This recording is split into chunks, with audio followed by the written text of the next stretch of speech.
చూసుకున్నట్లయితే భాగ్యనగరమే కాదు తెలుగు రాష్ట్రాల్లో గణేష్ నవరాత్రి ఉత్సవాలు అనగానే ముందుగా అందరికీ గుర్తుకు వచ్చేది ఖైరతాబాద్ గణనాథుడు.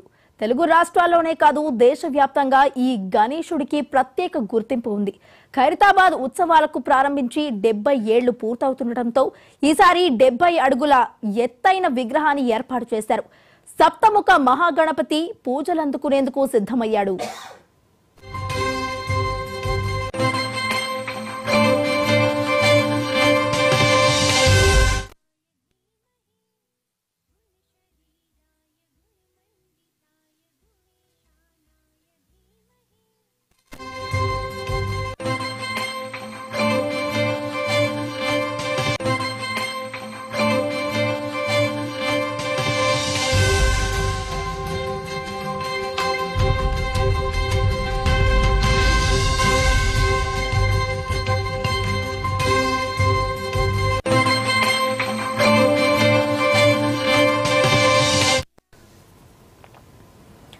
కాసేపట్లో ఖైరతాబాద్ గణపతికి తొలి పూజా కార్యక్రమం నిర్వహించనున్నారు. సీఎం రేవంత్ రెడ్డి దంపతులు, డిప్యూటీ సీఎం భట్టి విక్రమార్క, మంత్రి పొన్నం ప్రభాకర్ ఈ తొలి పూజలో పాల్గొననున్నారు. మధ్యాహ్నం గవర్నర్ విష్ణుదేవ్ వర్మ బడా గణపతిని దర్శించుకుని ప్రత్యేక పూజలు చేయనున్నారు.